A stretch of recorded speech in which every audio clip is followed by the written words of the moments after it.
د لوی او بخښونکي څښتن تعالی په سپېڅلې نامه بیا هم سهار کې ما د سهار ګرافیک له لورې ستاسو په خدمت کې ګران دوستانو یو څه مودې دپاره زه رښتیا د چینل څخه لرې وم او تقریبا یو 2-3 میاشتې کېږي چې په دې چینل کې ما هېڅ هم داسې درس پوسټ نه کړ. نو دا د یو ځل بیا زه ستاسو په خدمت کې یم. انشاءالله د دې نه پس په هفته کې یا د هفتې نه مخکې به یو درس په پښتو ژبه په دې چینل کې زه پوسټ کوم. نو هیله ده چې کومو دوستانو چې په فیسبوک کې ماته میسجونه پریښي وو چې تاسو ولې دا درسونه نه جوړوي په پښتو کې، نو دا بیا د همغو دوستانو دپاره ما په پښتو ژبه درسونه شروع کړ. نو دوستانو د ټول نه د مخه په فوتوشاپ کې چې کوم مهم شی دی نن سبا هغه دا دی چې دوستانو منګه یو تصویر د بیکګراوند څخه څنګه جدا کو. لکه دا تصویر چې ګورئ دوستانو ما دا د یو بل بیکګراوند نه جدا کړی او دلته مې لګولی، نو چې دومره صفایي تقریبا زیاته ده نه ښکاري چې دا څنګه کټ شوی ده. نو همدغه دپاره دا یو لنډ درس په همدغه باره کې به جوړ کړو دوستانو چې څنګه من یو تصویر د بیکګراوند نه منګه جدا کولی شو. د دپاره ما سره یو تصویر دی دلته دوستانو، دا تصویر دی. نو دا ماشوم به د دې تصویر نه منګه څنګه جدا کوو. نو د دې دپاره دا عکس به موږ فوتوشاپ کې واسکو. نو دا دی دوستانو دا عکس موږ سره په فوتوشاپ کې واس شو. لومړی به دا وایم دوستانو کوم تصویر چې تاسو انتخابوئ چې هغه د بیکګراوند نه بیل کړئ یا هغه دپاره بل بیکګراوند واچوئ، نو هغه تصویر کوالټي باید ډیره لوړه وي، ریزولوشن یې باید ډیر لوړ وي. که زه دا تصویر څومره هم نږدې کړم نو دوستانو تاسو کتلی شئ چې هغه خپل کیفیت د لاسه نه ورکوي. بیا هم موږ کولی شو چې په اسانۍ سره هغه تصویر ایډیټ کړو. لکه دا تصویر د ګرافیک ډیر اوچت دی. نو د ټولو دپاره دوستانو کوم ټول چې زه کاروم د تصویر د سلیکشن دپاره هغه دلته ما سره پین ټول ده چې دا پین ټول ډیر پیاوړی ټول دی په فوتوشاپ کې او ډیر ښه کار هم کوي.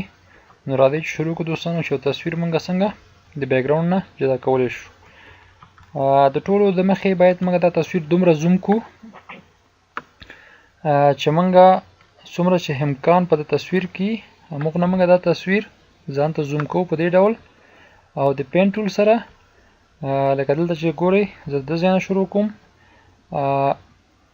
که زه دا ډایرکټ دلته پین ټول ولګوم نو ګورئ چې دلته دا ژۍ پاتې شوه. د دپاره کله دا پین ټول دلته لګوم د ماوس چپه تڼۍ کېکاږلې ساتم او داسې یو سلیکشن دلته جوړوم. کنټرول زی د ټول نه د مخې دلته راځو پین کې موږ پت انتخابو شیپ نه، هغه نه پس موږ دلته په دې شکل کنټرول زی دوستانو اوس راځو پت هم انتخاب کو د نه پس یو دفعه امتحانو صحیح دی. که چېرته دلته شیپ انتخاب وي نو موږ ته همغه رقم شیپ هغه کوي، موږ ته شیپ رسموي. چې کله دلته ورسېدو ګران دوستانو موږ ایچ سره موف ټول اخلو.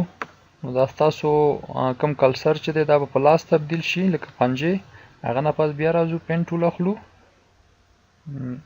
داسې په همدې طریقې موږ ډیر د بیکګراوند خوا ته هم سلیکشن نه کوو.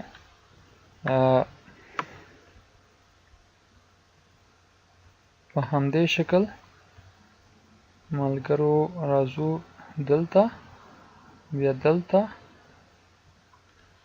ایچ سره هینډ ټول او بیرته پی سره پین ټول په دې شکل داسې.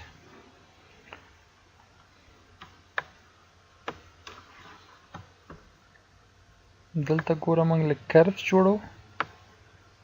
بیرته د کرف ماتولو که دلته زه سلیکټ کړم نو دا داسې صحیح نه راځي.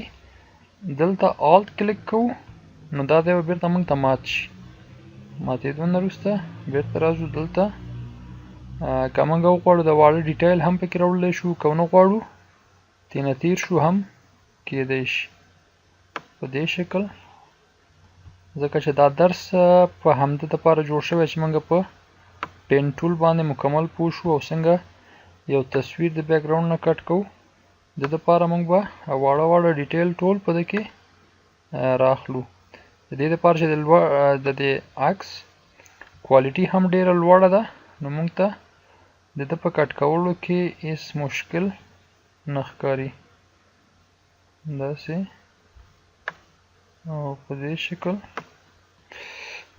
په دې ځای کې موږ ته یو کرف پکار دی. کرف دپاره موږ داسې ماوس تڼۍ کېکاږلې ساتو او داسې یو کرف جوړو څومره چې امکان وي.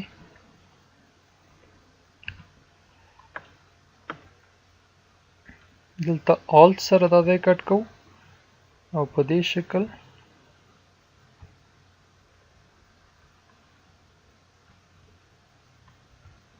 داسې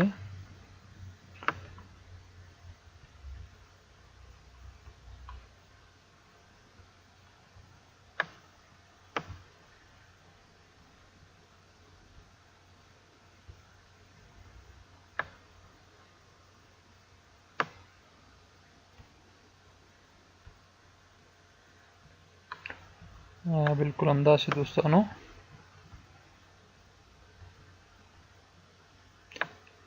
که بعضې ځایونه لکه داسې موږ نه پاتې کېږي هم په دې کې څه ستونزه نشته، دا به انشاءالله په هغې کې نه ښکاري.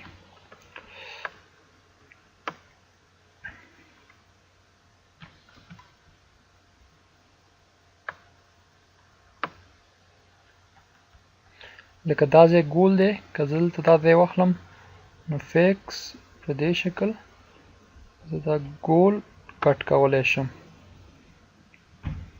بالکل په دې توګه او دا ځای هم په دې شکل موږ ګول اخلو، کرفس جوړو بالکل په دې شکل. اوکې موف ټول او هغه نه پس بیا پین ټول امکان لري د ځای پورې موږ یو کرفس جوړولی وشو بالکل په دې شکل.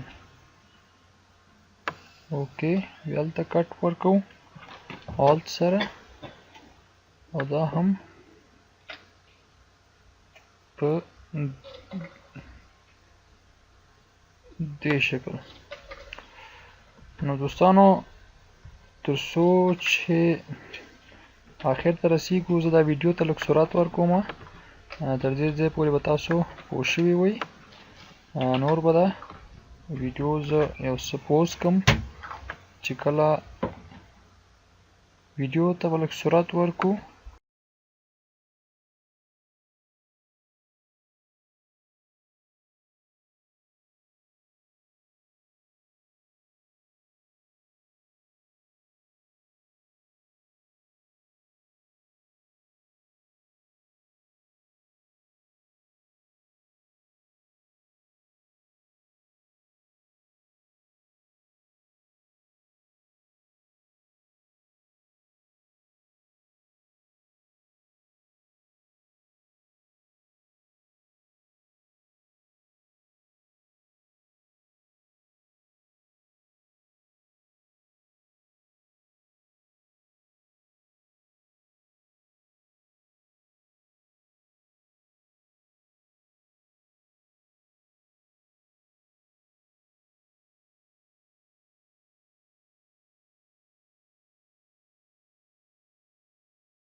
دا د دوستانو لکه څنګه چې تاسو ګورئ زمونږ سلیکشن آخر ته ورسېده. نو دا آخر ته چې کله سلیکشن ورسېده آخري پوینټ کې چې کله موږ وهو نو سلیکشن بند شي. سلیکشن خو زمونږ پوره شو. پین ټول نه وروسته موږ په دا منځ کې رایټ کلیک کوو. رایټ کلیک نه پس میک سلیکشن. میک سلیکشن کې به مهمه دا ده چې موږ دلته فیدر ورکو. فیدر څومره ورکو؟ یو یا 2 پکسله یو پکسل فیدر ورکو. فیدر معنا دا دی چې دا ژیګانې د بیکګراوند سره بیا لږ ځله مکس کوي. یو پکسل فیدر یا 2 پکسله فیدر ورکوم زه. هغه د تصویر سایز او د هغه پورې اړه لري، خو دا سایز یې غټ دی. 2 پکسله فیدر ما ورکړه. نو اوس ګورئ دوستانو چې زمونږ عکس مکملا سلیکټ شوی دی. د دې سلیکشن بیا هغه نه وروسته سلیکشن ته راځو او انورس سلیکشن. دا سلیکشن به سرچپه شي. دلته بیکګراوند سلیکټ شو. هغه نه پس دوستانو د باندې ډبل کلیک چې دا موږ ته لیر شي. او اوس که ډیلیټ هم ووهو نو موږ ته دا بیکګراوند مکمل ډیلیټ شو. صرف دا ماشوم د جانماز سره چې کوم موږ سلیکټ کړی و هغه پاتې شو، باقي ټول ډیلیټ شو. هغه نه وروسته دوستانو کنټرول ډي سره ډي سلیکټ. اوس که زه یو بیکګراوند جوړ کړم، یو نوی لیر اخلو. دا لیر د ماشوم د لیر نه لاندې راچو او کنټرول بیک سپیس سره تور رنګ باندې دا لیر منګه ډک. او که وغواړو چې سپین رنګ نو دا لاندینی رنګ باید سپین شي. کنټرول بیک سپیس دا هم سپین لیر. او دلته راځو یو بیکګراوند ورته جوړو.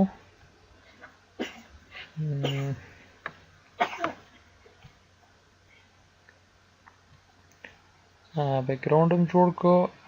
ځنه ریډیل سټایل او سټایل ریډیل سایز غټو او دا راوړو دې ته کې.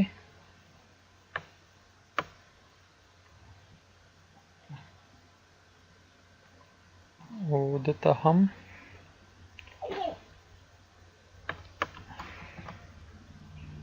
اوکې. نو دوستانو دا درس و صرف منګه د بیکګراوند نه یو تصویر څنګه بیلو. نو دا یو بهترینه طریقه چې دا تصویر منګه په ډیر ښه توګه له بیکګراوند نه رابیل کو. او په دې تصویر چې نور موږ څه کارونه کوو هغه په راتلونکي درسونو کې دوستانو وګورو. ما ځینې میسیجونه په فیسبوک کې راته راغلي دوستانو چې د فیسبوک کور فوټو څنګه جوړیږي. نو دوستانو همدغه تصویر به موږ په راتلونکي درس کې په کور فوټو کې وکاروو چې یو فیسبوک دپاره موږ کور فوټو څنګه جوړولی شو. د هغه کور فوټو سایز باید څومره وي چې هغه په فیسبوک کور کې پوره راشي. نو د راتلونکي درس لپاره زمونږ یوټیوب چینل سبسکرایب کول مه هیروئ. دا ویډیو چې څومره کولی شي د نورو ملګرو سره شیر کړئ. انشاءالله په راتلونکي کې موږ به په فوټوشاپ کې ډیر پروفیشنل کارونه وکړو دوستانو. او د فوټوشاپ مینوالو انشاءالله داسې درسونه به زه تاسو جوړ کوم چې تاسو به مخکې په پښتو ژبه کله هم نه وي لیدلي. د نن لپاره همدومره. د الله په امان.